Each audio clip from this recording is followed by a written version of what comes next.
कन्यादान।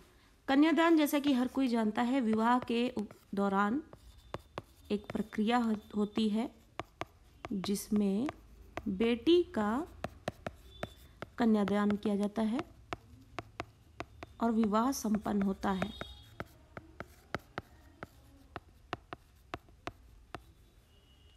तो ये कन्यादान है। अब इस कन्यादान से संबंधित जो लड़की का पहले का जीवन होता है, बिफोर और आफ्टर, लड़की का जो जीवन इफेक्ट होता है और उसके लिए माँ जो शिक्षा देती है यहाँ पर, वो कविता का विषय है। कविता को पढ़ते हैं और समझने की कोशिश करते हैं। कितना प्रामाणिक था उसका दुख, लड़की को दान में देते वक्त जैसे वही उसकी अंतिम पूंजी हो। माँ के इमोशंस को यहाँ पर दिखाया जा रहा है। वो क्या महसूस कर रही है, बेटी की शादी तो कर रही है लेकिन वो इस वक्त क्या महसूस कर रही है ये बताया जा रहा है। यहाँ पर जो कवि हैं वो बोलते कितना प्रामाणिक। प्रामाणिक का मतलब है स्वाभाविक और स्वाभाविक का मतलब है नेचुरल। नेचुरली माँ जो है वो कितना दुखी हो जाती है। एक तो वो अपनी बेटी को विदा कर रही है, दूसरा वो अपने को खुद को भी कनेक्ट कर रही होती है। जब उसका विवाह हुआ था वो अपने घर को छोड़ के आई थी और उसके बाद शादी के बाद का जो जीवन है उसको किस तरीके से उसने एडजस्ट किया है, क्या कुछ नहीं सहा है। वो नेचुरली ये सब कुछ कनेक्ट होते हुए और अपने से जुड़े होने से सब कुछ डायरेक्ट उसने फील किया है, एक्सपीरियंस किया है। और आज अपनी बेटी को खुद को ही जब वो खुद अपनी बेटी को ही विदा कर रही है तो ये सारा जो दुख है उसके जीवन का वो एक जगह हो जाता है और वो नेचुरली जो है उसका दुख उमड़ पड़ता है। तो कितना प्रामाणिक था उसका दुख, बहुत ही स्वाभाविक था उसका दुख। उस दिन जब वो लड़की को दान में देते वक्त सोच रही थी जैसे कि वो उसकी अंतिम पूंजी हो, यानी कि उसने जिस तरीके से आदमी अपनी सारी पूंजी को जमा करके रखता है और बड़े प्यार से और बड़े सेफ जोन में रखता है, ये मेरी अंतिम पूंजी, किसी भी मुसीबत के समय पे मैं इसको जो है अपने सूझबूझ से इसका प्रयोग करूंगी। वैसे ही ऐसा लगता है माँ ने बड़े ही प्यार से सजो के अपनी बेटी को संभाल के रखा हुआ था। ऐसा लग रहा है आज अपनी अंतिम पूंजी को भी वो विदा कर रही है। लड़की अभी सयानी नहीं थी। माँ सोच रही है कि लड़की जो है अभी सयानी नहीं है, समझदार। माँ सोचती है, माँ के लिए ऐसा है कि हर बच्चा जो है वो छोटा ही रहता है हमेशा। अब लड़की की शादी की तो उम्र हो गई है, अब शादी की उम्र की हो गई है तो एक वाजिब उम्र में शादी करने का मतलब ये है कि बच्चा जो है वो इस हिसाब से समझदार हो चुका है कि अब वो अपना सांसारिक जीवन जो है अपने हिसाब से जी सकता है। लेकिन माँ को लगता है कि लड़की अभी सयानी नहीं हुई है, यानी वो अभी समझदार नहीं है इतनी, अभी वो इतनी भोली है, सरल है, यानी कि वो जो दिखता है दुनिया में, जो व्यक्ति जैसा दिखता है उसको एज इट इज़ ले लेती है।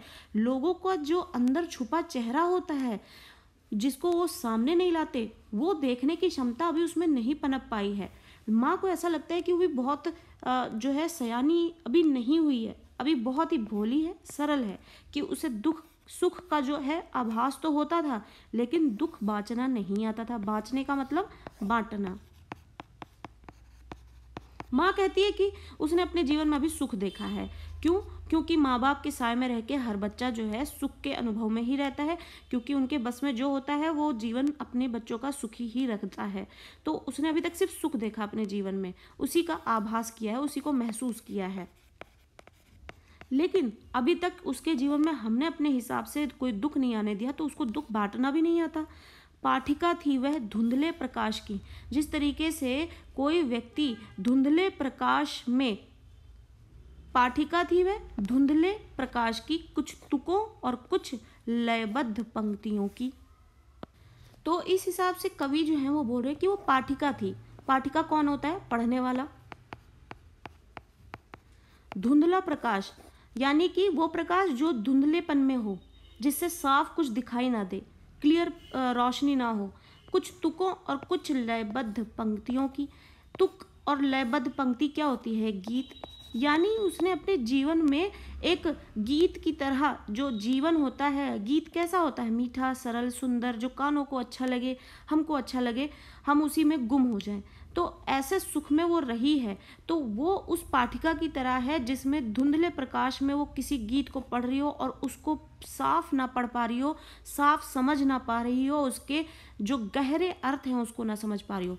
पाठिका थी वह धुंधले प्रकाश की, यानी धुंधले प्रकाश में पढ़ने वाली वह पाठिका थी, जो कुछ तुकों को और कुछ लयबद्ध पंक्तियों को पढ़ तो रही थी वो, लेकिन उसके गहरे अर्थ को नहीं समझ रही थी। कहने का अर्थ है कि जीवन में सामने दिखने वाले सुख जो हैं उसने अभी उसको अनुभव किए हैं, वो जो जीवन का असली रूप है, मर्म है, वो उसने आज तक नहीं देखा है। तो इसलिए माँ जो है अपनी बेटी को अभी समझती कि वो सयानी नहीं हुई है, वो अभी बहुत भोली है और बहुत सरल है। आपको ये होप कि दोनों पंक्तियाँ समझ में आ गई होंगी, फिर से एक बार दोहरा देते हैं।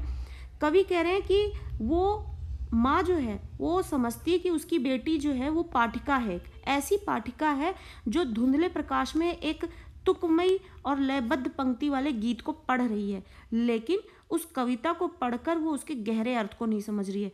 उसी तरीके से जैसे कि एक सुंदर सा जीवन जहाँ पे सिर्फ खुशियाँ हो, ऐशो आराम हो, ऐसे जीवन को देखा है, लेकिन जहाँ जब अपने अनुसार जीवन को चलाना होता है या अपनी मेहनत से चलाना होता है या फिर कई ऐसे लोगों का सामना करते हुए पेशेंस का यहाँ पर जहाँ हमारे परीक्षा ले ली जाती है, वो उस तरीके के जीवन को उसने नहीं समझा है अभी, तो वो इसलिए उनको अभी सयानी समझ रही, सयानी नहीं हुई है ऐसा समझती है। वो बहुत भोली है और सरल है। माँ ने कहा, पानी में झांक कर अपने चेहरे पर मत रीझना, यानी देख कर खुश होना। अब माँ जो है अपनी बेटी को क्या सिखा रही है यहाँ पर? माँ ने कहा अपनी बेटी से कि पानी में झांक कर, पानी में झांकने का मतलब है कि पानी में अपने प्रतिबिंब को देखकर या फिर शीशे में अपने प्रतिबिंब को देखकर और अपनी सुंदरता पर रीझना मत, यानी खुश मत होना। आग रोटियां सेकने के लिए है, जलने के लिए नहीं। जो आग होती है वो हमेशा हमेशा रोटियों को सेकने के लिए ही प्रयोग की जाती है, जलने या जलाने के लिए नहीं। यानी आप अपने आप को रोटियों के समान, जिस तरीके से रोटियां किसी का पेट भरती हैं और आग में जलकर, तो उसी तरीके से तुम्हारे सामने भी लाइफ में कई ऐसी परिस्थितियां आएंगी, जीवन में कई ऐसी परिस्थितियां आएंगी। आग जो है जीवन की परिस्थितियों के लिए प्रयोग किया है लेखक कवि ने यहाँ पर। जीवन में कई ऐसी परिस्थितियां आएंगी जो आग की तरह हमें जलाएंगी, लेकिन हमें रोटी की तरह पकना है उसमें, जो दूसरों का पेट भरती है। वो आग जो है हमें और भी ज़्यादा मजबूत बनने के लिए जला दी जाती है, जिसमें हम जल कर और मजबूत होते हैं, जलने के लिए नहीं होती है वो। तो इसी के लिए तुम वस्त्रों में और आभूषण में, कपड़े और गहने, ये जो शाब्दिक भ्रम है, शाब्दिक यानी कि ये जो वस्त्र और आभूषण नाम की जो चीज़ें हैं, ये जो भ्रम है, वो इंसान, वो स्त्री के जीवन का बंधन है सिर्फ। यानी कि स्त्री जो है कुछ कपड़े पाकर और आभूषण पाकर, कपड़े और गहने पाकर, जिस तरीके से लोग स्त्री को बेवकूफ़ बनाते हैं, उसको नाजुक बना के रखते हैं, उसको डम कर देते हैं, वो उसके आगे कुछ सोच ही नहीं पाती कि वो उसको कपड़े मिल गए, गहने मिल गए, उसको बेवकूफ़ बना दिया और वो अपना जीवन जो है उसी में बिता देती है। तो वो स्त्री के जीवन के बंधन है। वस्त्र और आभूषण जो है वो स्त्री के जीवन के, ये शाब्दिक भ्रम है। ये खाली वस्त्र और आभूषण जो है स्त्री के जीवन से जोड़ दिया गया है कि इनको इसी में ही खुश रहने दिया जाए। तो ऐसा तुम बिल्कुल मत करना। माँ ने कहा, लड़की होना पर लड़की जैसी मत दिखाई देना। यानी कहने का अर्थ है माँ ने ये शिक्षा दी है अपनी बेटी को, तुम लड़की हो, उसकी अस्मिता को बनाए रखना, अपने व्यवहार में इतना तहजीब रखना कि लड़की हो, उससे पहले इंसान हो और उसके बाद तुम पढ़ी लिखी हो, तो उसकी तहजीब को बनाए रखना। लेकिन लड़की हो, लड़की जैसी मत दिखाई देना। लड़की जैसी मत दिखाई देने का मतलब, लड़की जैसी का क्या मतलब होता है? जो चुपचाप हर चीज़ों को सह ले और जो कहा जाए वैसे एज इट इज़ मान ले, अपने पॉइंट ऑफ व्यू ना रख पाए, बाहर निकलने का उसमें वो हिम्मत ना हो, डर हो, डरपोक हो, ये सारी चीज़ें जो है वो उसको क्या बनाती हैं? कमज़ोर बनाती हैं। तो माँ के कहने का मतलब ये है कि लड़की तो हो, लेकिन लड़की जैसी दिखाई मत देना। यानी तुम कमज़ोर मत दिखाई देना लड़की जैसा, क्योंकि समाज ने लड़की को कमज़ोर समझ रखा है। तो तुम लड़की हो लेकिन लड़की जैसी दिखाई मत देना, यानी तुम कमज़ोर मत दिखाई देना। तो इस तरीके से माँ जो है अपने जीवन से एक बहुत बड़ी शिक्षा तो ले चुकी है, जिसके लिए वो सोचती कि वो अपनी बेटी के साथ ऐसा ना होने दे, इसलिए वो उसको शिक्षा देती है। एक बार कविता को हम फिर से दोहरा लेते हैं। कितना प्रामाणिक था उसका दुख। माँ का दुख जो है बहुत ही स्वाभाविक था, नेचुरल था। लड़की को दान में देते वक्त जब लड़की का कन्यादान किया, उसको लगा आज उसकी अंतिम पूंजी उसके हाथ से निकल गई। लड़की, माँ को ऐसा लगता है लड़की जो है अभी सयानी नहीं है, वो बहुत ही भोली है और सरल है, जो उसने है सुख का आभास ही किया है अभी तक, लेकिन उसने दुख बांटना नहीं सीखा है, क्योंकि वो उस तरीके की पाठिका है जो धुंधले प्रकाश में जो कविता को लयबद्ध पढ़े तो जा रही है, लेकिन उसके गहरे अर्थ को, उसमें छुपे अर्थ को नहीं समझ पा रही है। यानी कि उसने सुखमय जीवन तो देखा है, लेकिन जीवन कितना कठिन है और उसको उस तरीके से कैसे जिया जाता है उसने वो आज तक नहीं देखा है। माँ ने कहा पानी में झाँक कर अपने पर मत रीझना, यानी कि माँ जो है अपनी बेटी को अब शिक्षा देती है विदा करते वक्त कि तुम पानी में झाँक कर, यानी अपने चेहरे को अब देख देख कर उसकी खूबसूरती पर रीझना मत, खुश मत होना। वो तुम्हारे जीवन में कई ऐसी परिस्थितियां आएंगी जो आग की तरह होंगी, तुम्हें उस ऐसी परिस्थितियां जीवन में मिलेंगी जो आग की तरह होंगी। तुम्हें उस लपटों में जलकर अपने आप को मजबूत बनाना है, रोटियों की तरह जैसे कि रोटियां जो है आग में सिक कर खाने लायक बनती हैं, पेट भरती हैं, वैसे ही तुम जो है आग में जलकर अपने आप की अपनी कमजोरी को साबित मत करना, बल्कि उस आग को सहन करके तुम अपने आप को मजबूत करना और जीवन को आगे बढ़कर अपने हिसाब से और समझदारी से जीने की क्षमता को बनाए रखना। और वस्त्र और आभूषण जो है वो स्त्री के जीवन के एक शाब्दिक भ्रम है। ये जो शब्द हैं ये दोनों शब्द जो हैं स्त्री के जीवन को कमज़ोर बनाते हैं। ये एक भ्रम है खाली, ये स्त्री के जीवन का बंधन है जो वस्त्र और आभूषण देकर उसको कमज़ोर बना दिया जाता है, जिसके जरिए माँ ने कहा कि तुम लड़की तो हो, उसकी अस्मिता को बनाए रखना, यानी कि तुम लड़की हो, इंसान हो, पढ़ी लिखी हो।